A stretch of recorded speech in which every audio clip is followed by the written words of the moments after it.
Нийслэлийн Орос улсны корпорац хувьцаат компани нь Улаанбаатар хотын иргэдийн эрүүл, аюулгүй, тав тухтай амьдрах орчин нөхцөлийг бүрдүүлсэн түрээсийн болон орлогод нийцсэн орон сууцаар хангах зорилготойгоор үйл ажиллагаагаа хэрэгжүүлж эхэлсэн. Энэ хүрээнд Азийн хотуудын төрөөс баримталж байгаа орон сууцны бодлого хөгжүүлэлтэд тулгамдж байгаа асуудлыг шийдвэрлэх гарцыг тодорхойлох, иргэдийн оролцоог нэмэгдүүлэх, харилцан туршлах, солилцох, хамтын ажиллагаагаа идэвхжүүлэх зорилгоор 4 дахь удаагийн форумыг Улаанбаатар хотноо зохион байгууллаа. Форумд Азийн 6 орны орон сууцны байгууллагын төлөөллүүд болон энэ чиглэлээр үйл ажиллагаагаа явуулдаг олон улсын байгууллагууд хувийн хөвшлийнхэн оролцлоо. Мөн иргэдийн төлөөлөл оролцож хотуудын нийтийн орон сууцыг хөгжүүлэхэд тулгамдж буй асуудлуудыг шийдвэрлэх, иргэдийн оролцоог нэмэгдүүлэх чиглэлээр туршлага солилцсон юм а. Өнөөдрийн форум дээр хамгийн гол хөндөж байгаа асуудал бол ерөөсөө л энэ ногоон орон сууц.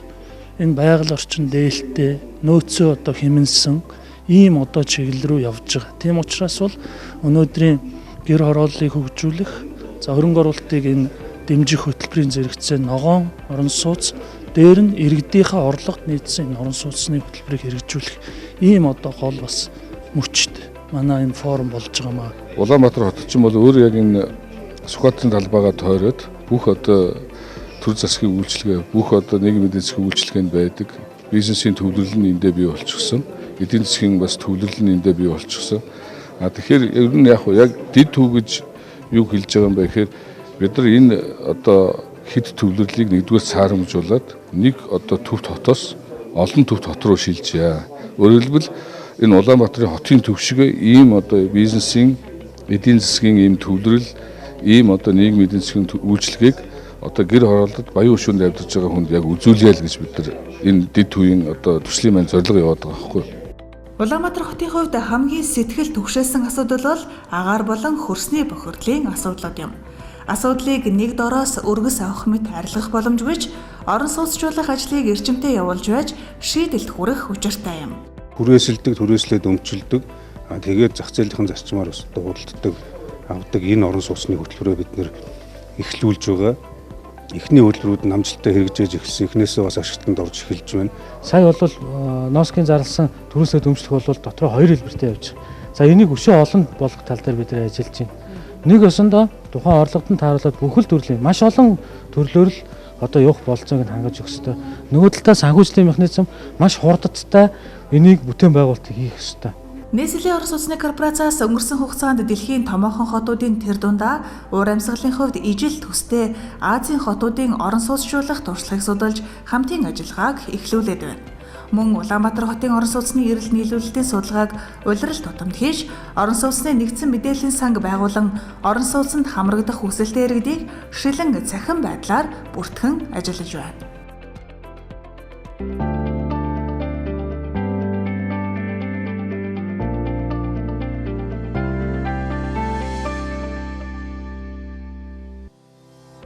Гэр хорооллыг хөгжүүлэх хөрөнгө оруулалтыг дэмжих хөтөлбөр төслийн хүрээнд 2018 оны 4-р сараас 2019 оны 7-р сарын хооронд Улаанбаатар хотын төв цэвэрлэх байгууламжийн дугуй резервуарын барилга болон аэротанкийн бетон хийцийн шинжилгээний ажлуудыг бүрэн хийж дуусган ашиглалтанд оруулаад байна.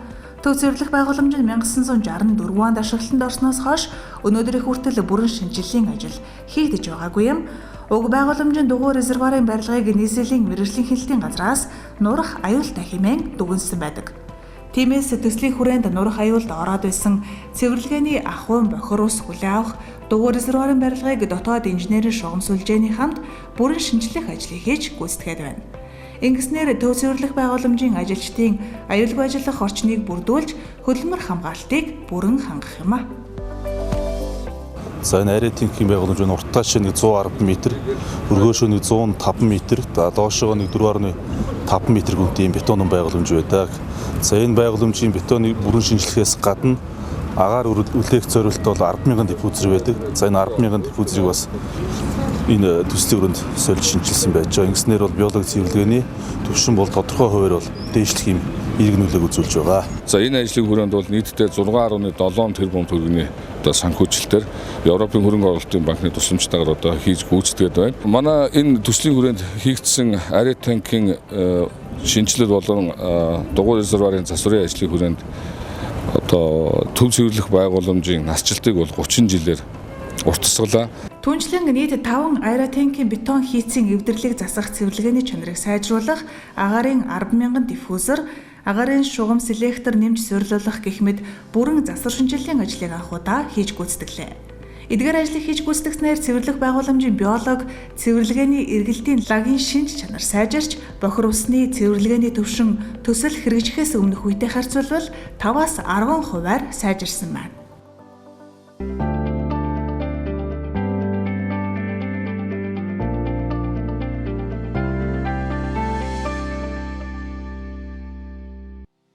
Улаанбаатар хотын гэр хорооллыг хөгжүүлэх хөрөнгө оруулалтыг дэмжих хөтөлбөр төслийн зүгээс 10 дугаар сарын 18, 19-ний өдрүүдэд мэдээлэл технологиг ашиглан иргэдэд мэдээлэл түгээх техникийн туслалцаа төсөл хэрэгжүүлэх чадахыг бэхжүүлэх зөвлөх баг болон төсөл хэрэгжүүлэгч нэгжийн төлөөллүүд хамтран дэд төвийн хөгжилд иргэдийн оролцоо нэртэй уулзалт семинарыг зохион байгууллаа. Дангаараа бид гэр хорооллыг ганцхан хашааныхаа бүтээн байгуулалтаар ойлгож болохгүй байна. Энэ чинь бидний өвөр хүүхдийн ирээдүйн хойч үеийн өндөр орчин чанарын асуудыг ярьж байгаа юм байна гэдэг асуулаар одоо ярилцж байна. Хүмүүс маш идэвхтэй оролцож байна.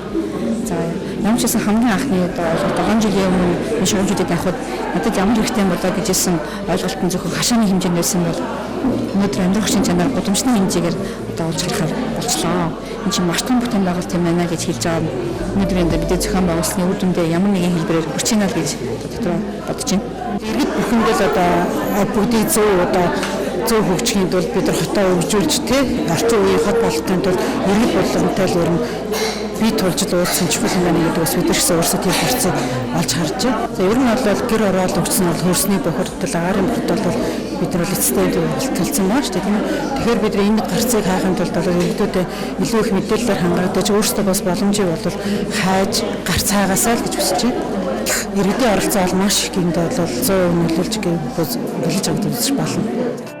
2 өдөр үргэлжилсэн уулзалтад нийт 70 гаруй иргэд оролцсон байна.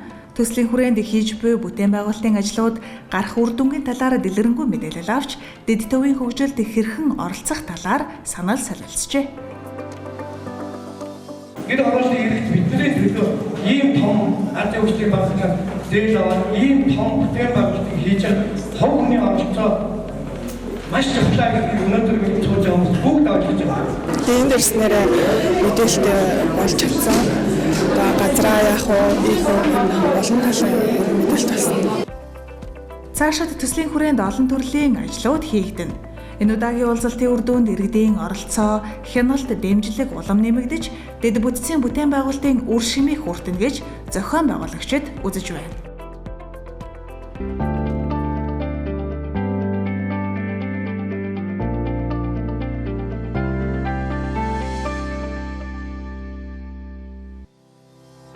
Гэр хорооллыг хөгжүүлэх хөрөнгө оруулалтыг дэмжих хөтөлбөр төслийн хүрээнд Баянгол дүүргийн 22 дугаар хороонд барьсан 1000 м3 хүчин чадалтай усан сангийн барилга угсралтын ажлыг бүрэн дуусгаж хүлээлгэн өглөө. Энэхүү усан сангийн барилга ашиглалтанд орсноор Баян хошуу дэд төвд оршин суугаа 3466 өрхийн 13163 иргэн ундны усны их усүрээр хангагдах боломж бүрдэж байгаа юм. Өнөөдөр энэ Баян хошуу дэд төвийн 1000 куб/м багтаамжтай нийтдээ одоо 3000 гаруй айл өрхийн 134,000 иргэд орчин суугчдыг ус цэвэр усаар хангах юм одоо боломжтой усан санг ашиглалтанд хүлээж авч байна. Гэр хорооллын өрхүүдийг орон сууцжуулах, барилгажуулах, за бас одоо орчны бохирдлыг бууруулах, айл өрхийн амьдрах орчныг сайжруулах, ая тухтай байлгах гэд энэ бодлогын хүрээнд хэрэгжиж байгаа томоохон төсөл хөтөлбөрүүдийн бүтээн байгуулалтын ажлууд, дэд бүтцийн ажлууд үе шаттай ингээд 2019 оны 4-р улиралд ашиглалтанд орж байгаа. Гэр хорооллыг хөгжүүлэх хөрөнгө оруулалтыг дэмжих хөтөлбөр төсөл нь гэр хорооллын дунд инженерийн шугамсуулжээ, авто зам бүхий дэд төвүүдийг байгуулж, хүн амын суурьшил, амьдрах орчин нөхцөлийг сайжруулах үндсэн зорилгоор хэрэгжиж байгаа. Ийхүү гэр хорооллыг хөгжүүлэх хөрөнгө оруулалтыг дэмжих хөтөлбөр төслийн ажлууд үе шаттайгаар хэрэгжиж байна. Энэ удаад үзэгч та бүхэнд төслийн хүрээнд 10 дугаар сард хийж хэрэгжүүлсэн ажлуудын талаар танилцууллаа.